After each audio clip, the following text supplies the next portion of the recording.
Hello and welcome to the Total Soccer Show. My name is Daryl Grove and I'm joined by a man who, just like me, is 50% through 4 games of soccer watching today. His name is Taylor Rockwell. Hello, Taylor. Hey, buddy. How you doing? I mean, I'm saying hello, but we've been together for about 6 hours already. That's troubling. We met here 5 minutes before kickoff of France-Australia. We have also seen Argentina-Iceland. Going to give you a very gentle spoiler warning, right? This is the first part of the show. Well, when you hear the full show, it'll have, Peru, Denmark, and Nigeria, Croatia. Yep. All right. Spoiler warning for France-Australia. We're about to talk about it first. We are. France 2, Australia 1, a victory for Didier Deschamps in many ways, and very much a victory for Paul Pogba, and maybe a victory for technology at the World Cup. That's what I have. I have technology too, Australia 1. Should we talk about that then? Sure. Okay. Why? Because you said this in studio. You were very much convinced that this was good use of technology. I think so. I mean, I think so. The first goal for France, it's a penalty given via VAR. So the official does not give it. It starts with a Paul Pogba ball that splits the defenders. It's in for maybe Antoine Griezmann, maybe Kylian Mbappe. I'm not sure which it's supposed to go to, but it ends up being Antoine Griezmann who's taken out. With Risdon trailing just behind Australia's right back, who we were a little concerned about in the previews, right? We thought maybe this was a very high standard for him to be slide tackling at. Yep. And turns out his tackle was just a little behind. Quickly on this tackle, I say this as a defender. You slide tackle when it's sort of desperation, last ditch, I don't know how else I'm going to get to this ball. That's what I read here on Risdon. He knows that Griezmann is faster than him, has run in behind him, the ball is in front of him, he's one-on-one with the keeper if he doesn't get there. So this is a last-ditch attempt. And Griezmann is just so fast that he ends up clipping his trailing leg, right? Yeah, exactly. Yeah. And Risdon points to the ball. I never saw him on any of the replays get the ball. Maybe the pointing was that was what I was after. I was trying. But I think there are going to be lots of people who don't like this, who think it disrupts the flow of the game. Yeah. But here's an example of a penalty that should have been given and eventually was. It took maybe a minute. Like, we stopped, we saw some replays, we were like, yep, that's definitely a penalty. He pointed to the spot, it was a penalty, and then it happened. Like, I thought it was a very efficient use of VAR in a way that I very much enjoyed. But I also think there's a chance that maybe I enjoyed it more than you did, because I think you were more so focused on what happened in the build-up to the penalty, which would be N'Golo Kante doing N'Golo Kante things. Yeah, so, all right, to give a bit of context for this, Alexis Lalas, to his credit, really pointed this out at half-time. The front three of Mbappe, Griezmann, and Dembele, which is a very creative, fast-attacking front three that Deschamps has chosen, were not doing a good job of combining. They tended to just all be running direct and hoping for a ball in behind, right? Yep. And that wasn't good enough for the entire half. There was no, what the word we used in studio was, there was no synchronization, right? There was no pattern of play where maybe like Dembele drags someone to the right and then Griezmann goes in the hole that he's created. There was no teamwork between the front three. And to emphasize why that's a problem, if you're new to the sport or if you don't really understand, it's basically the idea that what it should be is, if I know Daryl is going to run at this angle, then cut inside, if I know he's going to do that, then I know that I can make an overlapping run, or I can drift away and then cut back inside. Like, I can play off of what you're doing. But if it's not pre-planned, if I'm just reacting, then I'm just reacting, and I'm always a little bit slower than if we had planned something out. And I saw this a lot, like Mbappe dribbling and Australia looking scared, but Dembele basically being as confused as the Australian defenders, and just watching Mbappe dribble and thinking, we'll see what happens here. So there wasn't a planned thing that the front three were doing, and Australia had denied most of the space, so there was no space to get a good ball in behind until N'Golo Kante receives the ball in a transition for France after I think Australia have given it away, and he does just a nice little juggle. I'm not sure if he goes entirely over, but definitely around Aaron Moy. Aaron Moy had done a decent job in midfield of stopping anything from building, but N'Golo Kante gets away. And the reason I think this is important is everyone thinks of N'Golo Kante as just the guy that's going to tackle, but we always forget that he does have a few tricks up his sleeve. He is very good at finding a bit of space, right? Who's better at that bit of skill, N'Golo Kante or Cheryshev from Russia? Because it's roughly the same little maneuver. Today, N'Golo Kante. Okay, that makes sense. Since Cheryshev is probably resting. So then the big deal is then, because this has happened in transition and Kante has made some space, he's able to find Paul Pogba in, I don't know how big an acre is, but I'm going to say roughly an acre in central midfield.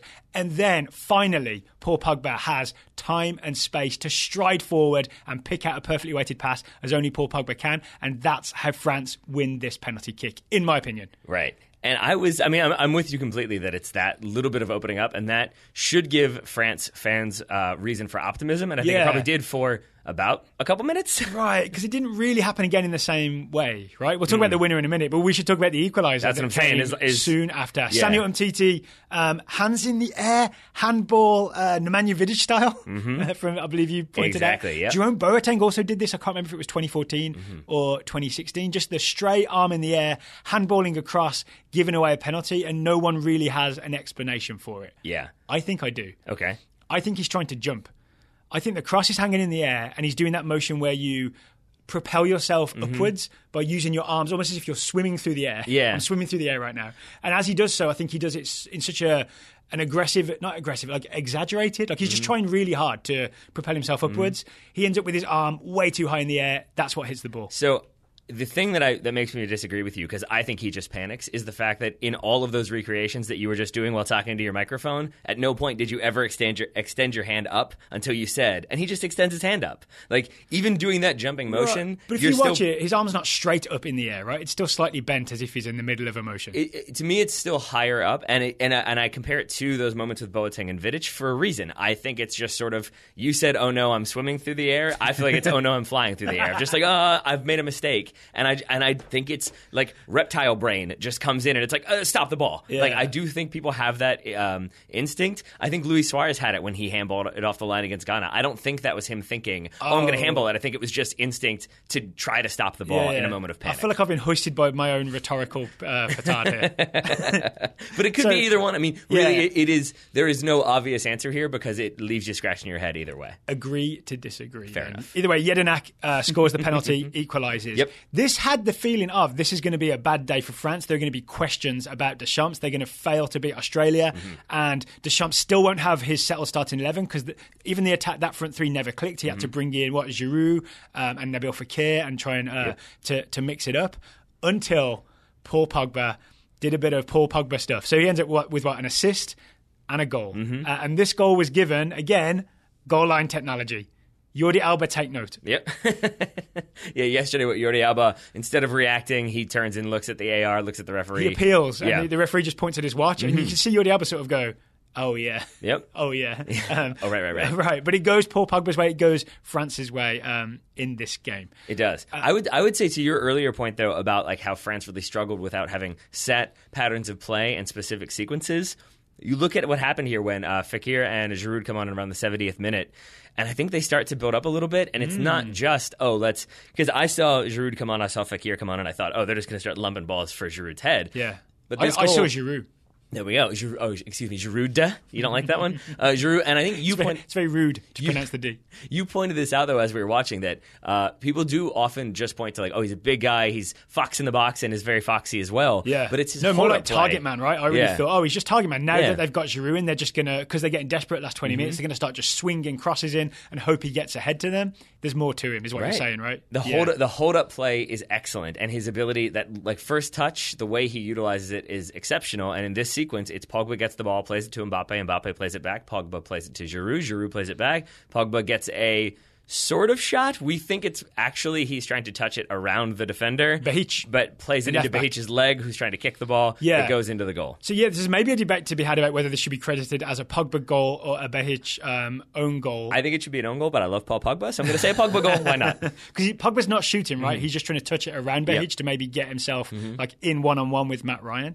But Pogba deserves all the credit, right? Because this is definitely a moment where Pogba has decided, I'm going to make something happen. Like you said, 1-2 with Mbappe, quick 1-2 with Giroud, then trying to drive into the box. I want to credit you as well. Like 3 or 4 minutes before this, you said something like, I mean, bearing in mind, we had met to watch kickoff at 6 a.m, so we were a little tired and drinking coffee to really get going for the day. But you definitely said, Paul Pogba's awake now. Yeah. And at first I thought, Taylor's just projecting. He's had his second cup of coffee, he feels awake, and he thinks Paul Pogba's somehow in sync with him. But what had Pogba done to make you think he was on it? He lost a 50-50 challenge, and the ball then was dropped back to Australia's right back, I believe it was, Risdon, who conceded the penalty. And Paul Pogba charged a good 15 yards and put him under immediate pressure. And I think Risdon either gave up the ball or just cheaply passed it away to no one. And it just felt like in that moment, Pogba got mad. And he and before that, we'd seen him doing the kind of jog, keeping space, making sure he stayed central. Spray a nice ball out wide. Yeah, but you didn't see, I mean, again, compare him to Ronaldo yesterday, who definitely It was like, I want that ball. I'm going to make something happen. Yeah. And I didn't see that from Pogba until that moment. And after that, I saw him really start charging around and make plays. I loved this because I didn't have a favourite in this game, but I loved this because a World Cup where Paul Pogba is firing, where Paul Pogba is doing things, where he's taking games and winning them with moments like this, is a World Cup I want to watch. I don't want to watch a tournament where the question is every week, should we start Paul Pogba or is he not worth having him in the lineup? The answer is obviously yes. You have to play him now for France, for Deschamps, right? Scored the winner, got the assist. Technology helped. Paul Pogba made it happen. So that's great for France going forward. Commiserations to our Australian listeners and friends. Yeah. Well played, hard fought, but in the end, France get the 3 points that they desperately needed. Should we move on to the second game of the day, the 9 a.m. kickoff? It was Argentina, Iceland. We're going to give you a quick spoiler warning of a few seconds. As John Strong said, Iceland won this game 1-1. Yep. That's such a good call in the moment. Isn't that like a callback to the Harvard beats Yale, but the score is a draw type thing? It may be, but it's like Harvard beats Yale 44-44 or something. Oh, man, I wanted it to be something that he came up with like 15 minutes before the end of the game and then was just silently rooting for it to stay 1-1. Yeah, well, genius borrows, right? Yeah, he's a pro. He's a pro. Well, talent borrows, genius steals. And I'll say this about this game. When it went 1-0 Argentina, we both thought, oh, this is going to finish 5-0. It had all of the familiar symptoms of Argentina felt like they were in their rhythm, were in the flow, and even though their goal was on the surface, and we'll talk more about what actually went into that goal, it felt like, oh, it's kind of fluky, but it also is Argentina that you give them 1 yard of space. And it was Aguero being really decisive and efficient and ruthless. Yeah, I thought this was going to be goal after goal after goal after goal. And then I think it was a 1-2 punch of Iceland coming right back and equalizing. But then also Iceland's tactics. I really do think that goal for Argentina was actually more of a fluke with great individual skill, but it wasn't a sort of Argentina are building and making things happen. Nope. It was more so a random occurrence, and then Iceland shut it down. Let's get to it then. I want to preface it with this. He says after saying let's get to it. Yeah. I was over Iceland before this tournament. I wasn't buying into the 100%. Fairy tale, smallest nation, because I watched them in the build-up. We both aggressively rolled our eyes when we saw the first clap, the Viking clap or whatever, and both, I think, audibly sighed as well. Cynical in our old age here. I think it's just because it's been taken, and it's such an easy narrative crutch for coverage. And we've already lived it once in Euro 2016 when it was great. But then I genuinely, I have to say, I tried to be as unbiased as possible, but Iceland beating England stung hard, so I don't like being reminded of it all the time, right? But watching this game and remembering that Iceland's defensive style isn't just everybody sit behind the ball and tackle and head it away and hope for the best. It's actually very interesting and unorthodox. And I had great pleasure in the studio with you figuring out again what it is that Iceland's doing that makes them so defensively effective. And I'll say this, I saw a lot of people on Twitter being very frustrated by Iceland's tactics, by how defensive they were. And I think that is totally fair. If you want the World Cup to be really free-flowing, exciting soccer, goals being scored, it's not stifling genius and creativity, I understand why you would enjoy this game. But I also think to say, oh, they just put everybody behind the ball, they parked the bus, they threw bodies in the way, that is also doing a disservice to what Iceland do. That's why we're on the Total Social here. Two things. We're trying to get to the next level of detail, right? Let's do it. I want to describe to you Iceland's defensive system. I would enjoy it. They send, every time you have the ball and you approach their goal, they send 2 men to the man with the ball. I have it as packs of 2. They do. They hunt in packs, but only very small packs, right? Packs of 2. And you would think that wouldn't work, right? I'm a big fan of man They're like otters who hold hands when they sleep. There you go. They just stay together.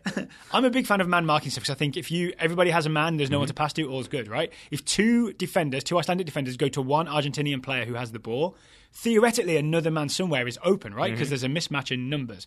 But here's what they do. When you have the ball, 2 Iceland defenders step to you, and they shut down all the passing angles because neither of them are actually trying to tackle you. They're both standing, 3 yards off of you? Yep. Far enough away that they are, so close enough but far enough away that they are closing all possible angles. So you just have to sort of turn around and go backwards because if you try and pass it, you're going to hit one of the 2 defenders that's blocking you. And I think it's weirdly genius. It is, and I think you compared it to the monster from It Follows, that horror movie where it's like a movie I have not seen, but you have described to me. So I'm not sure how good the beautiful. But it is. It's without giving anything away. The monster in that movie, It Follows, obviously, but it's like a slow shuffle walk that it's just always right behind you. It always stays there. That's what Iceland felt like. It was just a slow, like I'm gonna get you, but I'm not really gonna step to you and try to win it. But I am am going to get near you and cause you stress. And when I first noticed this, I thought it was only for Leo Messi because they sent 2 people to close down Messi. And I sort of thought, yeah, that's what people do, right? You send 2 people to close down Messi. But they did the same thing for Meza or Di Maria or Biglia or anyone else, right? So in many, many ways, it's a 2-man marking system for everybody. It is. And I think the reason why you would do this, because to your earlier point, like, but that leaves people open and you have time on the ball. If they're not trying to close you down and put you under high pressure, then you can pick out your passes. You can, but it's the same thing England ran into in the Euros. It's just eventually you're just going to be picking those passes laterally. You're moving side to side. You pick the passes they want you to pick. They're picking the passes. And then what they want you to do is... They make you think it was your idea. Yeah, and they either want you to shoot from distance or cross the ball into the box where they back themselves to win any aerial challenge. That's why most of the crosses Argentina did go for were all low and driven. And even then, if you're doing Which was the right choice, I think. It was, but if you're doing low-driven crosses into a box where there are already 6 Icelandic players, one of them is going to get a foot to it, and it doesn't necessarily work. So going back to Argentina's first goal, it kind of is exactly what they want Argentina to do. It's just that Marcos Rojo, shooting from 40 yards out, hits it so poorly that it ends up being a driven pass straight into the feet of Sergio Aguero. I think that's the exact right way to describe this goal. They were happy for him to shoot from there, and the reason they were happy is when you see the quality of the shot. Yeah. That it all should have worked out perfectly, right? But it's so poor. He scuffs it, basically, right?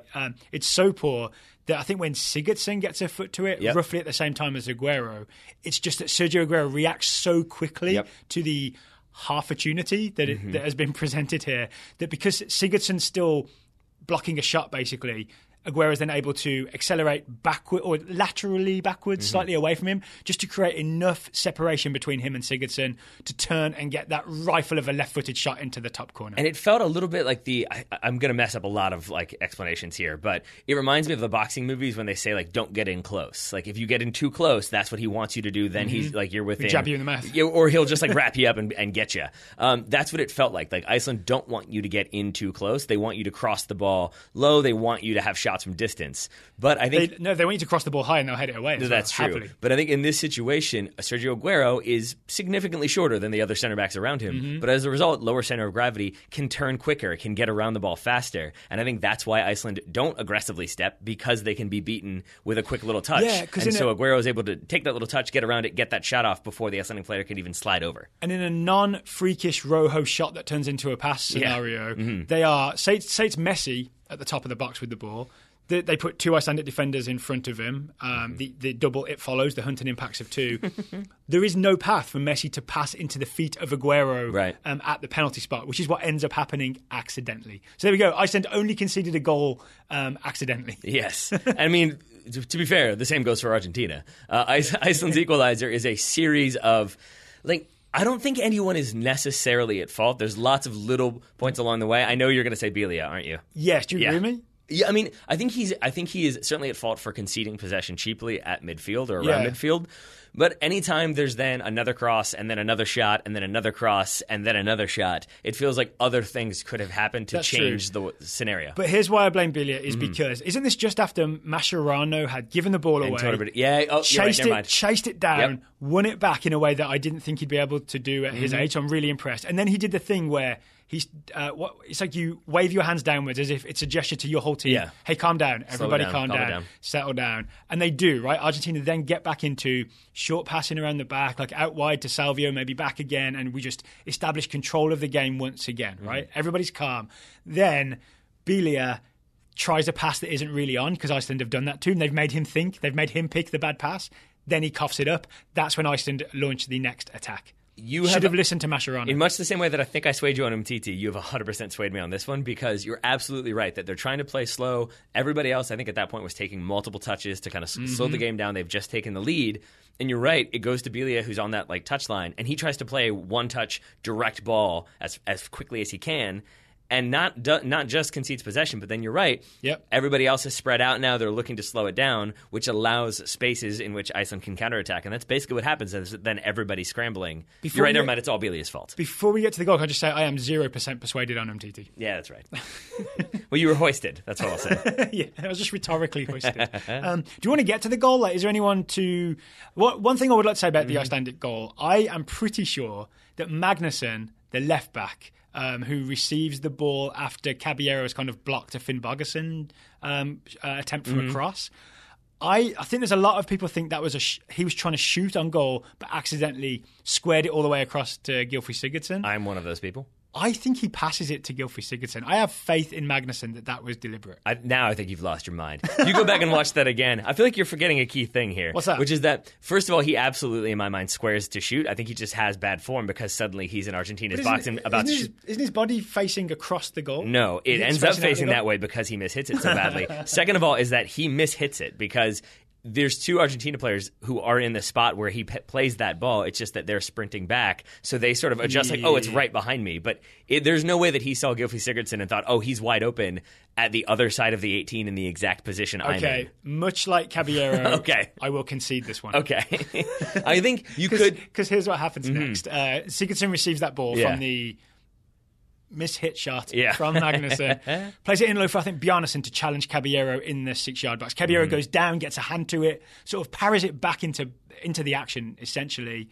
Then Caballero doesn't get up, and I think that's the key thing. Finn Bogason pounces and scores, right? And that's how Iceland get their equaliser. And I think if we're not going to blame Billia and we're not going to blame the genius passing of Magnusson, I'm going to blame Caballero's core strength, because he goes down, but he doesn't pop up fast enough. I think if he did pop up, he still doesn't get to it. I think he probably could have done better on the first cross. I think he comes out and does like the star jump save. Maybe he could have collected that or punched it clear. Schmeichel-esque. But I'm still going to say Billia is the one who I look at. And maybe so does Jorge Sampaoli, which is why Billia came out. And in came Ever Banega. Eventually, Argentina did have another clear opportunity when there's a penalty. Was it Messi crossed it in, and then Magnusson knocks Meza over, fake Messi, knocks him over. Penalty kick. Messi has the opportunity to win this game for Argentina. It's saved by Halderson. Yep. Halderson can tell his kids, his grandkids, and maybe even his great-grandkids, I saved a penalty from Lionel Messi in the World Cup. All of them named Halderson. But yes, and it's a good save, don't get me wrong, because he has to read it, he has to make the save. But it is Messi hitting it in the exact area you don't want to hit it. You want to hit it really low or really high. You want to hit it to the side netting, not necessarily like just to the right of the goalkeeper. It's middle, right? But also we went back and watched it several times, including mid-right and mid-height. That's what it is. Yeah, well said. We went back and watched it a bunch in super slow motion, and there's nothing like Halderson. He claps. He does like a low clap, and then maybe tries to distract. I really wanted to call it a Viking clap, but you were pointing out that it wasn't above his head. It was sort of down below his waist. It's like a chest height. Upside down Viking clap. Give me that. No, that would be between his legs. But I think what I will say is that we watched it, and really the only thing maybe that went wrong for Messi is that I think he just made it very obvious he was going to his left, Halderson's right. Yes, not obvious at the time because we're not expert penalty readers, but when we watch the replay, his hips are facing that direction, his plant foot is facing that direction. The plant foot is often a giveaway for which direction the ball's going in. And didn't you say as he's about to strike the ball, it's too late for him to rotate in either direction. And if you watch it in slow-mo, you see Halderson start to lean. Yeah. He's already guessed, and he's going the way that Messi's going, and it's all too late. Yep. Yeah, it's all too late. It is indeed. So it finishes 1-1. Certainly not the result that Argentina would have liked to start this tournament. Very much the result that Iceland would have liked to start the tournament. Can I, before we finish up here, can I just settle on Messi a little bit? Even though he missed the penalty kick, I actually weirdly enjoyed a lot of his performance in terms of his attitude. Even after he misses the penalty, he is up and ready for the next one, right? Yep. And for the rest of the game, he is constantly trying things right. He does that thing where he passes into the forward, then follows it to try and get it back, and it nearly came off a few times. He had a couple of shots from the top of the box that were really, really, really, really close. And he was constantly he looked ice in his veins, ready to win this game, but just didn't do it. Didn't look frustrated until the final whistle when he kicks that ball away. And so I think my final conclusion is that I know people are going to take away from this Argentina still can't get it together. They're not going to be able to pull it off. But I think compare this to what Australia did, and I think Iceland are a much more disciplined team that are going to cause lots of people problems. Yes. I think they've reinvented defending in many ways. Indeed. So I think Henry Bushnell, I saw a tweet, I think Argentina are more likely to rebound from this and go deep in the tournament than France. I think I would agree with Henry, because I saw some weaknesses from France that I don't know how they address. I think Argentina keep doing what they're doing, and they'll be just fine.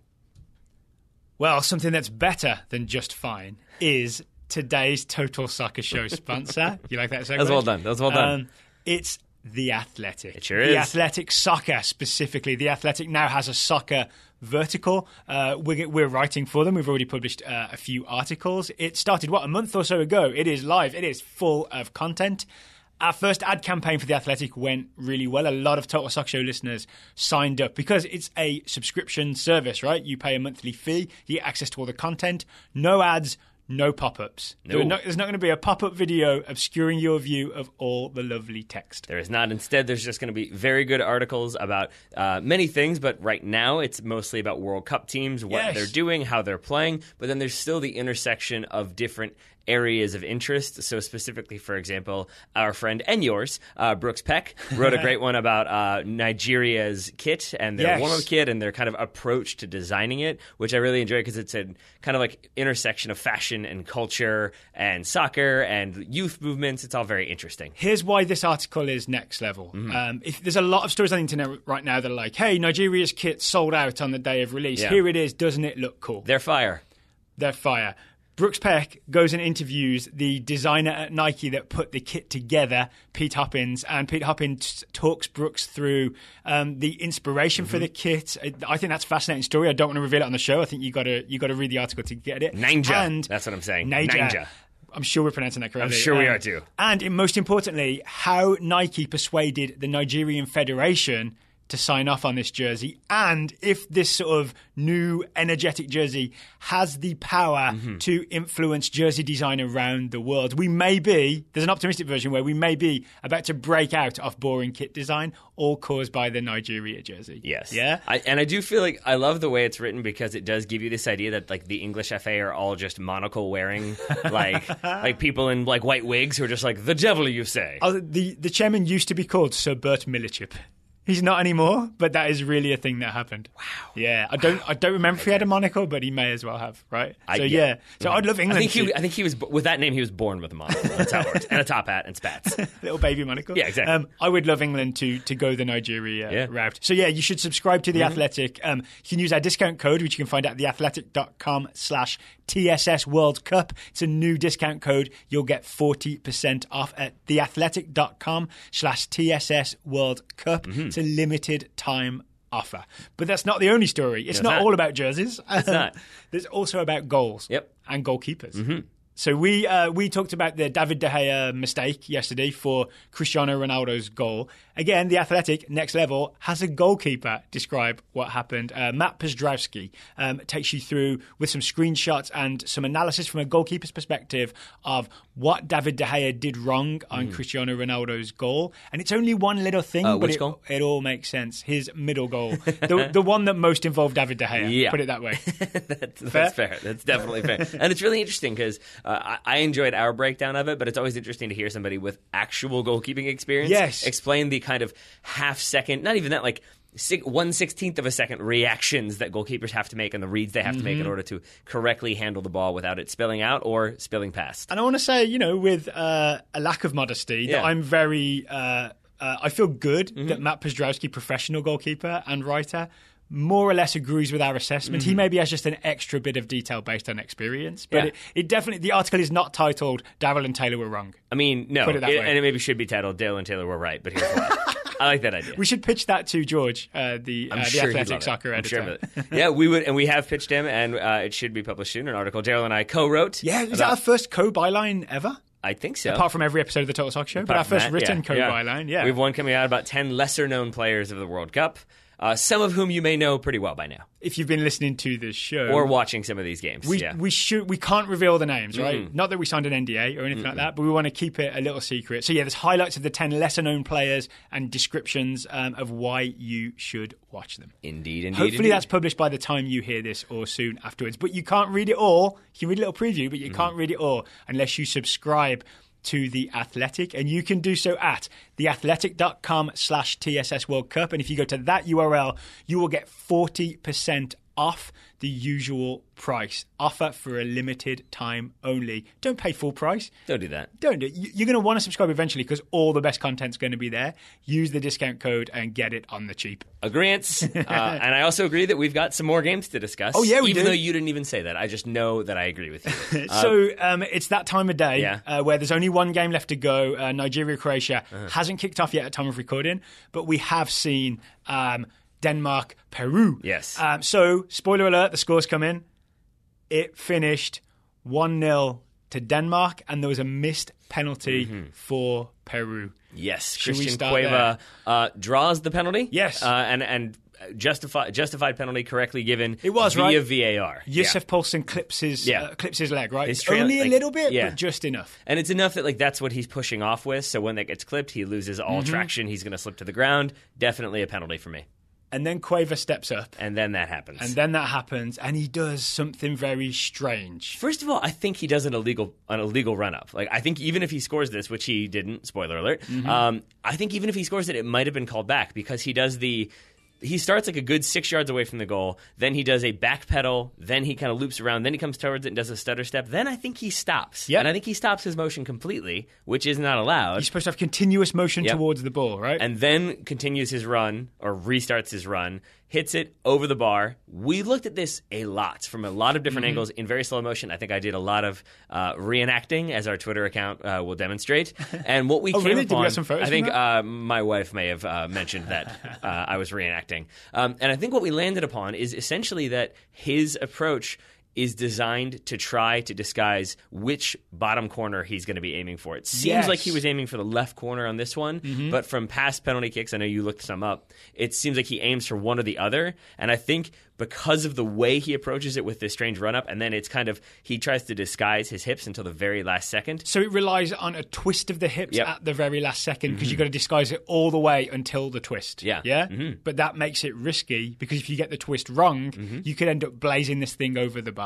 Or, yes, which is what he did here, but then we watched him. He had one go just wide of the bar. He had one go left side netting, which was good. I want to give you credit for this, Taylor. You figured this technique out based on observing what Cueva did and then reenacting it on the soccer ball we keep for demonstration purposes here in the Total Soccer Show office. Also, your mother was here and you were doing it in front of her. And I couldn't tell. She was either really proud of your analysis or really embarrassed that this is what you do for a living. I'm not sure which way around. I'm going to say things could be two things. And I was sort of all right, this makes sense. I think Taylor's figured this out. But I'm going to go back. I'm going to find on the old internets some Christian Cueva penalty kicks. Yeah. And it confirms your analysis. I watched his, prior to the one against Denmark, I watched his 5 previous penalty kick attempts. He does the same thing every time. He does he takes a very deep run-up, right? He starts outside the penalty area. He jumps to the left, right? Jumps to the left a few times. Isn't that a song? Let's do the time warp again. There's that one. Yeah. There's also how you do the Michael Scarn. Yeah. Well, he takes a couple of jumps to the left, then the run-up, then the stutter and the pause, and then the approach where he swivels his hips at the last second.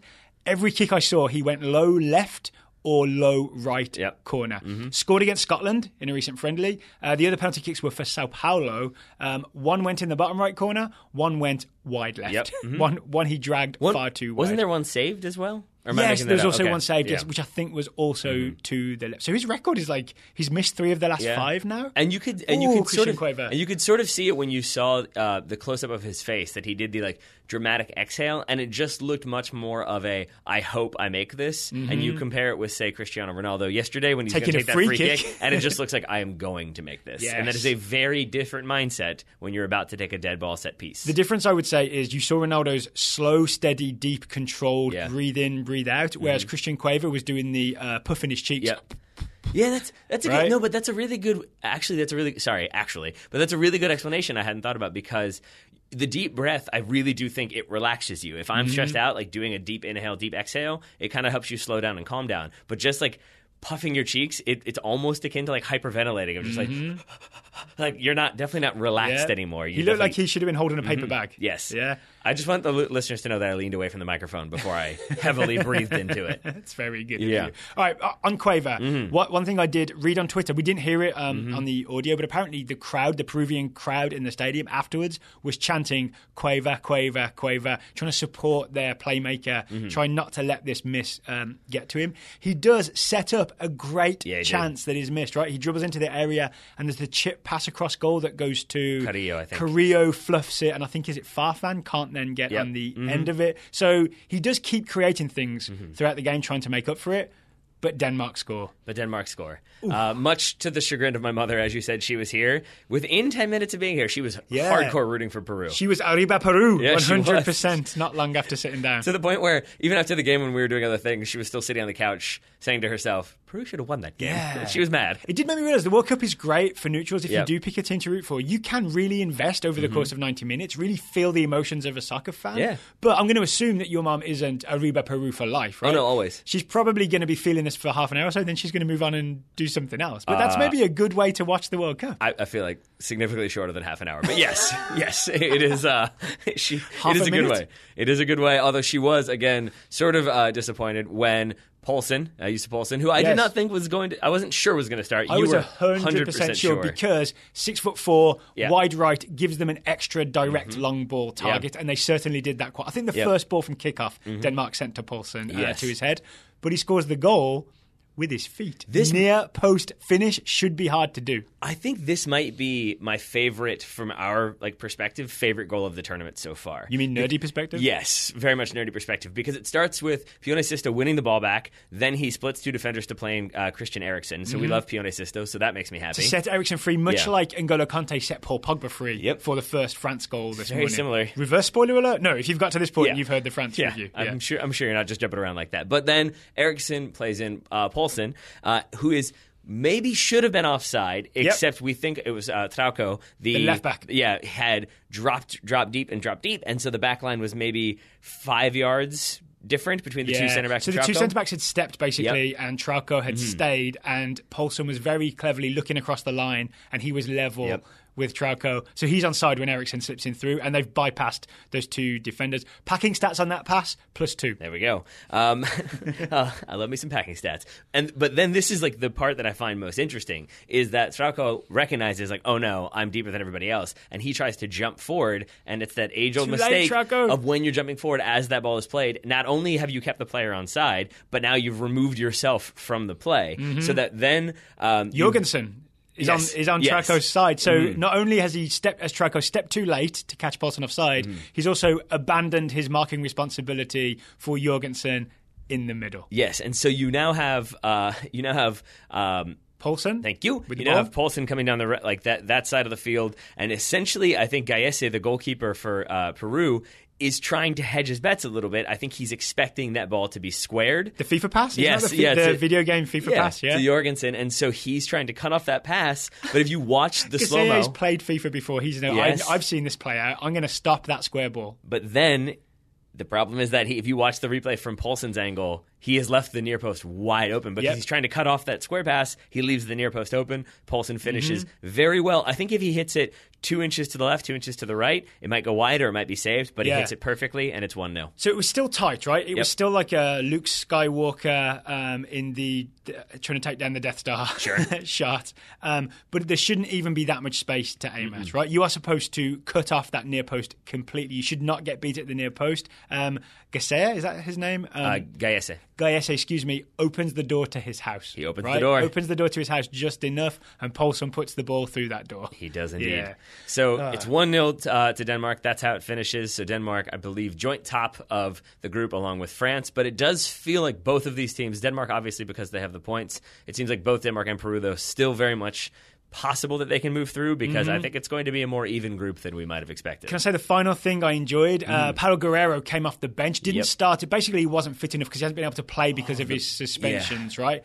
The closest Peru came to an equalising goal was a surprise Paulo Guerrero back heel shot that generated a lot of power from a standing start and was, an inch wide or so? Not very far at all. You could see the relief on equalizer. You could see the relief on Kasper Schmeichel's face as it rolled wide, as he scrambled to try to stop it. And then I'll say my final note is just Kasper Schmeichel had an excellent game. He did. He had that 1 foot save when Farfan was about 12 yards out. That was excellent. Saved, I guess didn't save the penalty, but maybe it was intimidating. But it was just, he was a good, solid, calming presence for Denmark. So I still think plenty to enjoy about Peru, but now we have worries about their finishing, right? Because they never really created an absolute clear-cut opportunity like Denmark did. So I'm still going to enjoy watching them. I still enjoy Cueva, Flores, Guerrero, all of that going on. It's just I'm now concerned that there's going to be magic and no end product. Like a magician who can't do the prestige. Well, I guess we'll just have to wait and see because there are more games to be played. Hey, so we took a break, an approximately 90-minute break, plus half-time, so a 105-minute break to watch Nigeria-Croatia, so we could bring you the final part of our monster Saturday review. Okay, so spoiler alert for Nigeria-Croatia. There's too much diving in soccer, but it's all good. Croatia 2, Nigeria 0, featuring at least 2 wonderful dives from Mario Mandzukic. You think? Agree? Yeah. Which ones are you referring to? Because there are several different dives. I don't know which ones you classify as wonderful. So not the bad kind, not the kind that people use to lambast soccer. But first of all, a diving chest pass to set up a strike early on. From Rebic. And then he scores from that corner. Well, he kind of scores from that corner. Mario Mandzukic has a diving header from the resulting corner that ends up as an own goal off of Etebo. Yeah.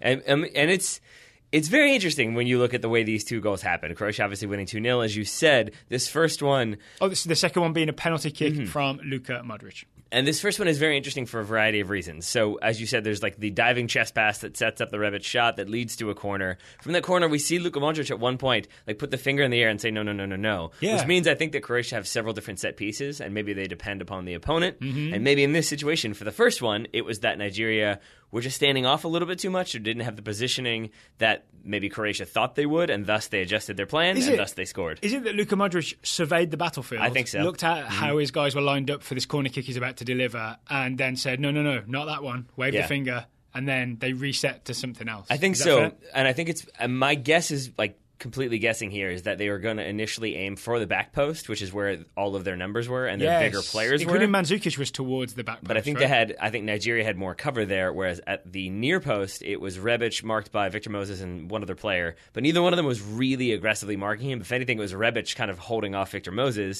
so that when Modric plays it short, Rebic is able just to flick it on without much pressure. All he has to do is just step a couple steps ahead, and Victor Moses doesn't go with him and put too much pressure on, and then Rebic can flick it across goal, which he was definitely trying to do, right? This wasn't a Rebic-headed attempt on target that was off target. This was a definite flick to the back post where Mario Mandzukic, the big guy, was able to execute his diving header that was off target but went off of Etebo, right? So that's unfortunate for Etebo. Just hits him in the calf, I think, and goes in. But the best part of this is Mario Mandzukic's movement just before Modric takes the corner kick. So you see him aggressively step 2, then he steps back, then he steps 2 again. And I think it's a little similar to Jimenez for Uruguay? Yeah, a little bit. Running the pattern. But I think in this case, you can just see him and he's being marked by, do you remember? He's being marked by Troost Ekong. Yes, William Troost Ekong, number 5. Yep, we mentioned that. With the green and white mouth guard. Yep, and the green streak in the hair. Just remember that he's being marked by Ekong here. But Ekong, I think those little steps, they just end up creating a little bit of distance between the two, and that's all it takes for Mandzukic to then end up being in the right spot at the right time. I'm going to guess not unintentionally, to get the diving header that eventually ends up in the back of the net via a deflection. So he essentially loses Ekong with his movement, And we've watched this a couple times. I speak for Daryl here when I say I really do believe that at halftime their coach said, "What are you doing conceding goals on set pieces? That is never a thing that should be happening." We've heard Alexi Lalas rail against conceding on set pieces, and it really makes me think that they came out ready to aggressively defend set pieces in the second half.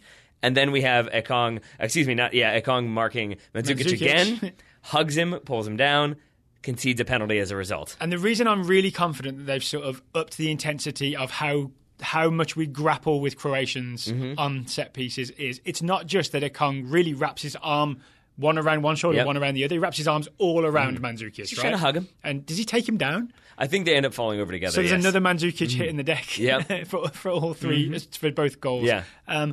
But if you look around, there's all kinds of other players are grabbing people. Right? I saw Wilfred Ndidi getting really hold of Perisic. He had wrapped his arms around his waist, like they were sort of a newly minted couple.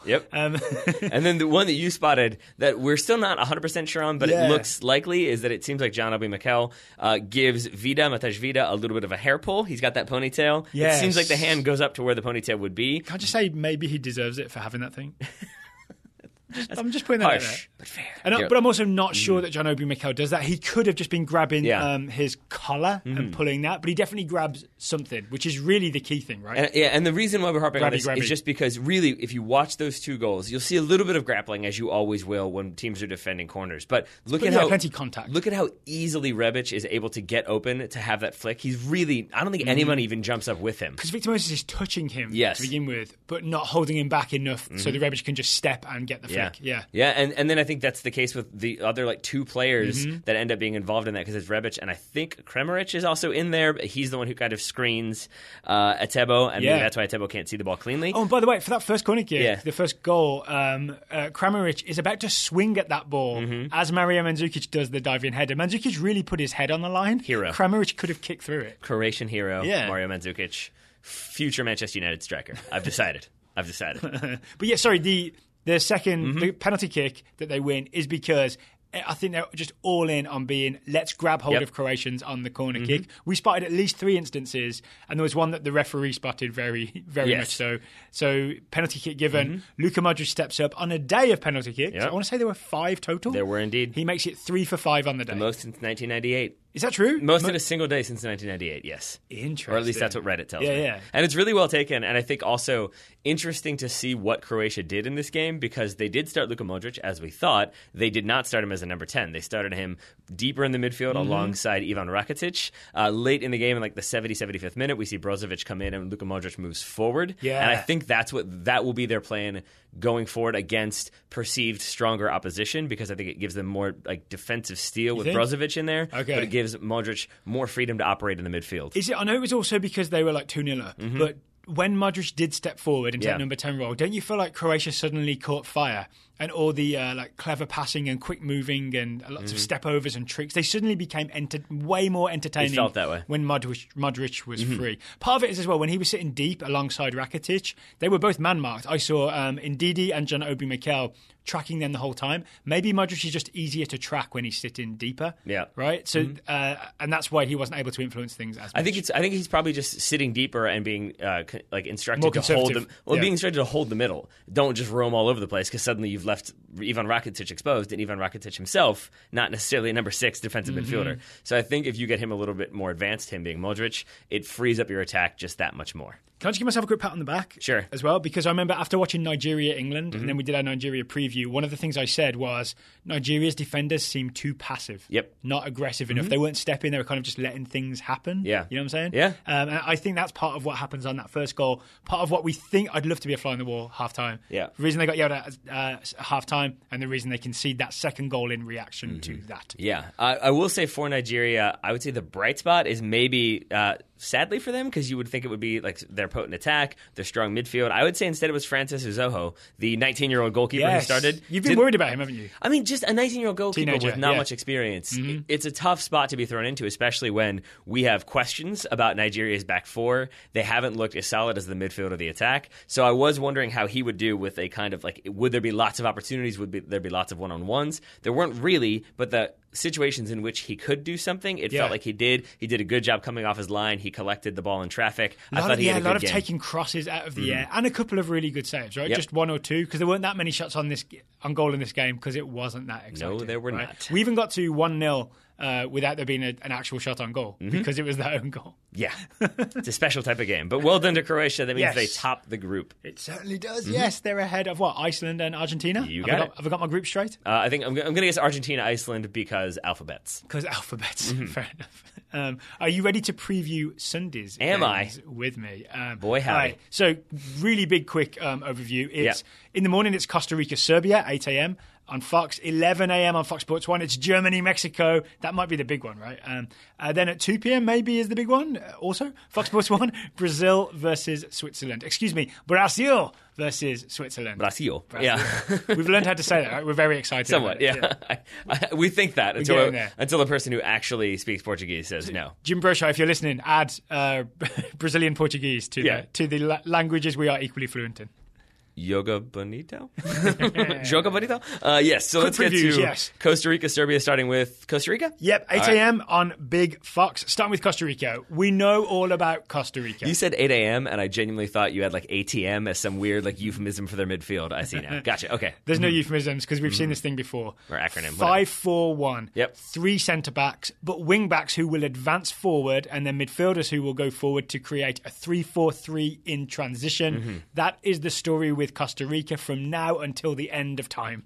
Indeed. Yeah? Indeed. From 2014 till the end of time. You are correct. One guy I would shout out to always keep an eye on is Christian Gamboa. He's the right wing back. He's the guy I'm most excited about when they transition. He's got wheels and crosses. Wheels on wheels on wheels? Yeah. Pace on pace on pace? Pace on pace on pace. I think that's an especially good shout, given that going up against Serbia, as we've talked about previously, that defense for Serbia and their goalkeeper, it's a... If you want to go nice, you could say it's a veteran defense. But I think I said the average age was like 33 and a half, 34. And so seeing, especially because Serbia might send those fullbacks forward, if they do, how do they handle... Serbia are not sending their fullbacks forward. Kolarov likes to cross, is all I'm saying. Oh, that's possible, yeah. And if that were to happen, you've got then Gamboa, as you mentioned, maybe Brian Ruiz, like looking to exploit opportunities on that side. Yes. And I'd say the same goes even if you don't get Rukavica getting forward. So Rukavica is the oldest and most broken down of all the old Serbian defenders. This is harsh, but it's true, right? He is the one that I think most teams will look to exploit. So Serbia's right back, very exploitable. I'll say this. He's the one who I predicted would get a yellow card, and that was because in the footage I watched of him, he goes to ground easily. That seems to be, he prefers a slide tackle than a 1v1 foot race because he's not going to win it. So I think in those moments to see what Christian Bolaños and Brian Oviedo, who will start on the left for Costa Rica, are able to do, I think those are interesting matchups to keep an eye on. That I agree with all of that. In terms of Serbia's attacking, it's worth... Because we're worried about their defence, but everything ahead of that is really, really good, right? Indeed. So it's Matic and Milivojevic are the two big defensive midfielders. Ahead of them, we think, we hope, we pray, starting at number 10, Sergej Milinkovic-Savic. SMS, the big number 10 with all the skills. Serbian Pogba, as we call him. He has all the tricks, all the strength, and all the unexpected passes. Keep your eye on Sergej Milinkovic-Savic of Lazio. He'll be playing for a big team in the very near future. I would agree with that. Yeah. I would say keep an eye on where he starts. Maybe this is a little more nuanced, but we expect him to start as a number 10. There's also a chance that he replaces Milivojevic, and you have him and Nemanja Matic with Adam Ljajic ahead of them. And I think similar. I only bring that up because I say it's similar to Modric for Croatia. I think where SMS starts will sort of give you an idea of what Serbia are going to be trying to do. Okay, but keep an eye on SMS because he'll do something exciting. Final guy I want to shout out is Mitrovic. He will, I'm almost certain, start up front for Serbia. A hat-trick in his last game. This is the guy that played for Newcastle a little bit, scored a load of goals for Fulham as they got promoted. He will fight you tooth and nail for the ball. He's also wonderful in the air. So keep your eyes on Mitrovic. Next game? You might want to keep your eyes on Germany v Mexico. Yes, you do. I do. I know I do. 11 a.m. Fox Sports 1. Shall we go to Germany first? Yeah, why not? Lots going on there. Lots going on there. Let's talk about it. What should we watch for with Germany? We should watch for the fact that Julian Draxler did the press conference with Jogi Löw, similar to what we talked about with Australia yesterday, that if the player does the press conference, that means they have to be in the starting 11. Yeah, we understand that that's the FIFA rule. Yeah, right? Maybe Jogi Löw didn't understand that because he was like, no, I just I choose who I choose. And then later on said, yeah, Julian Draxler is starting. The question is, where is he starting? Well, here's the important thing. Rafa Honigstein published a story where there's been an incident, I wasn't aware of this, where Mesut Ozil and İlkay Gündoğan, who are Turkish-German, they recently met with Erdogan, Turkish, Prime Minister / borderline autocrat. Fair? I don't know if you need the / borderline. Yeah. Prime autocrat? Yeah. And this did not go down well. No. And Löw is apparently very upset that it attracted unnecessary, unwanted attention and distractions to the team. So Honigstein is speculating that Ozil and Gündoğan may not be able to start or maybe drop from the starting 11 just as a little punishment for taking the attention away from the focus away from the team. Which means Julian Draxler could be starting in Mesut Ozil's central attacking midfield number 10 role. And that means Marco Reus on the left if Probably. That happens. Maybe Julian Brandt. But I might be totally wrong here, but I found myself trying to figure out why would two players meeting with a controversial leader be a thing that the coach then cares about. That seemed a little bit, even if you don't like the politics, it felt a little bit out of bounds. But my assumption is if you look at what happened with Julian Brandt versus Leroy Sana, I think Jogi Löw is all about team morale, team spirit. Mm-hmm. And we know that Gundogan was booed by German fans for meeting with Erdogan. And I wonder if Jogi Löw just thinks like anything that affects team morale, that affects the way the fans feel about the team, and thus the team feels about themselves, he won't stand for, he doesn't like. But the weird part is Mesut Ozil has been so important for Germany. Mm-hmm. Like, as I understand it, he performs like an extra 20, 30, 40% better, more importantly, more influentially for Germany than for Arsenal. You know what I'm saying? So he should be undroppable on form. So that's why this is fascinating to me, this lineup decision. We shouldn't speculate more because we'll find out in a few hours. Yes. Fair? Yeah, instead let's speculate about the fitness of Manuel Neuer. Manuel Neuer. So if you don't know, spent basically the whole season injured, was expected not to be called up to the squad, right? Yep. Then he was called up, made the squad, has played one game, I believe, against Austria. Did he play against Saudi Arabia? I think we were thinking he wouldn't get caught up. I think Jogi Löw from the beginning has said he's in my plans. All right. But either way... So he's played one or two friendlies and that's it. Mm-hmm. So maybe just... everyone knows Manuel Neuer, right? Sweeper keeper, off his line fast, gets to the ball. Keep an eye on, is he rusty or is he okay? Keep an eye on it. Keep an eye on it. Keep an eye on it. Try to keep an eye on Timo Werner, who is rather patient. How fast are your eyes? I think fast. What's the refresh rate? Moving around. I think what's the refresh rate on your TV? We'll see. You need 60 megahertz, or maybe 120. Timo Werner is he will be the German centre forward. They suddenly have lots and lots of pace up front. He's good on the break.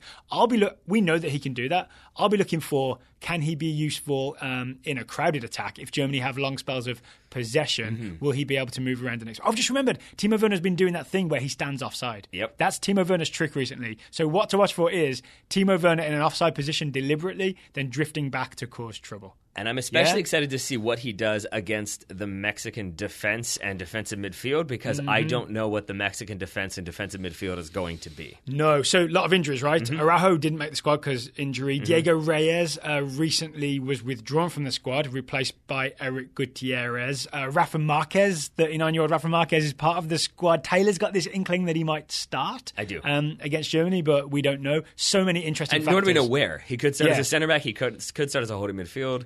I don't know. The only one I would guarantee is Hector Moreno, right? Centre back, because he's the last senior centre back standing. Yep. Beyond that, we just don't know. I don't even really want to speculate because we don't know. That works for me then. But it's a thing to keep an eye on, and I will be very excited to see when they do the roster release or lineup release, who is in there and where they might be, because we know Osorio also could be a back three, could be a back four, could be a back seven. I don't know what Osorio might do. And if you don't know, Osorio plans for games intensely and sort of decides on a plan for each game. So he's cooked something up for this over the past few months. He's cooking something Since December, he's been cooking something up, right? So let's just find out. Let's just find out what it is. He has said, I think people are going to enjoy the way we play, and we're not willing to concede possession. We're going to go toe-to-toe with Germany. So he's either doing some sort of bluff, or he's really going to do that. So we'll find out.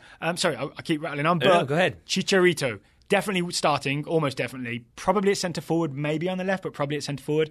Keep an eye on Chicharito's constant movement in the box, right? He is constantly on his toes, looking for opportunities, like always ready to pounce on something. He's going to be up against some great defenders in Boateng and Hummels. That's a wonderful matchup. And always worth remembering with Javier Hernandez, if you're unfamiliar, or if you just haven't seen him in a while, he's got that vertical. And he can get up in the air, so don't be surprised if you see some crosses coming in.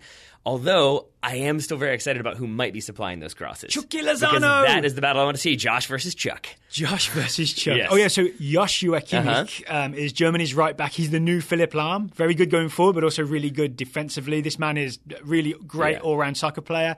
Chucky Lozano, great dribbling in from the left and shooting, causing all kinds of trouble. That is a matchup and a half. And from what we've seen, both for Germany and for Bayern Munich, Joshua Kimmich is a very good part of kickstarting attacks. If they're struggling a little bit, we know he can get forward. He had 2 goals in qualifying. He scored at the Champions League for Bayern. So to see if he still tries to get forward or if he's preoccupied with dealing with Chucky Lozano, that will be interesting to see where his positioning is throughout the game. Wonderful. Okay, so we're pumped for that game, right? We'll obviously be reviewing both those games. We'll also be reviewing Brazil versus Switzerland. That is a 2 p.m. kickoff on Fox Sports 1. And I want to know, was the leak correct? Yes. So you've probably heard this already if you've been listening to the show, but it was Gabriel Jesus' friend in his entourage leaked the starting lineup. Should we repeat it here so people know what it was? It was Alisson in goal, Danilo at right back, Thiago Silva and Miranda centre backs. Left back is obviously Roberto Carlos. Marcelo. I did it last time. I'm doing it again. Casemiro defensive midfield with Paulinho and Felipe Coutinho also in midfield. Then Neymar on the left, Gabriel Jesus centre forward, and Willian on the right. Now Gabriel Jesus, what does he have to do to make sure that Josh Sargent can't replace him, Daryl? Oh, you point at the board? I'm pointing at the board. I guess keep scoring goals at the World Cup. I think he probably will. Score some goals at the World Cup. That will do it. Yes. Josh Sargent 2022. And the things that we've talked about before with Brazil, the terrifying triangles, I believe you called them, the way they possess the ball. And I'm really curious. They make triangles all over the field. Their shape allows them to make triangles and keep possession all over the field. They won't rush it. They won't be banging crosses in for no reason. They will be patient with the ball and move it around, but at a rapid clip. Sensitive or emotionally recovering from the 2014 World Cup Brazil fans might want to earmuff it for a second. But I will say, I do think that 7-1 still is in the minds just a teeny little bit. And I mean that from the standpoint of that was the last time they were in the World Cup. Yeah. And I mean that with regards to Switzerland, I wonder how patient Brazil will be. Because I think Switzerland are going to be very defensive. And I wonder if there are going to be some Brazilian players who are getting out there really wanting to prove, like, no, that is gone. We are a new team. We're going to do our own thing. And I think if you see Brazil, instead of forcing shots and taking kind of odd angles to approach, if you see them being patient in the build-up and keeping possession and moving the ball, that is a strong sign of a strong Brazil. Because it means they're confident enough, they're not panicking about scoring. Absolutely. Early. All right, in Switzerland's defence, they will be up against, I think, what might be one of my favourite partnerships. It's Cher and Akanji. Two young-ish centre-backs. I think Cher's at 25, 26. Akanji's only 22. Cher doesn't age. Recently signed by Borussia Dortmund for about 20 million euros. Keep your eyes on Akanji. He has telescopic legs. When you think he's not going to tackle you, then whoop, telescopic leg comes out, pokes the ball away. He's also very confident and comfortable on the ball, bringing it out of the back. Akanji is a player to watch. And if maybe Brazilian players were looking for players to keep an eye on from a tackling standpoint, maybe Granit Xhaka? Granit Xhaka. What to watch for is Granit Xhaka's lunging tackles. It's a tradition in soccer matches that Granit Xhaka is featuring in. He loves a lunge tackle, will probably get himself a yellow card. How about that? Yeah, sure. And then players who they might be paying attention to, they being the Brazilian defense, would probably just be Xherdan Shaqiri. Yeah, that's the big one. Specifically, Alisson, the Brazilian goalkeeper, should keep an eye on Xherdan Shaqiri, because anytime Shaqiri gets the ball, no matter what else is going on around him, he's going to be thinking about shooting. I think so. Right? He's going to be trying to craft a shot for himself no matter where he is. And now I'm going to make Daryl slightly frustrated by saying that it will also be interesting because Xherdan Shaqiri, we think, will start on the right side of a 4-2-3-1 as one of those three attacking midfielders. You say so, you've got him on the right. Behind him as the right back would be Stefan Lichtsteiner. We know he can get involved in the attack. Just signed for Arsenal, the Swiss Express. And they're going to be going up against the side that Marcelo will be defending. So seeing how Marcelo deals with Shaqiri and an overlapping Lichtsteiner, I'm very, very excited to see that battle play out. Same here.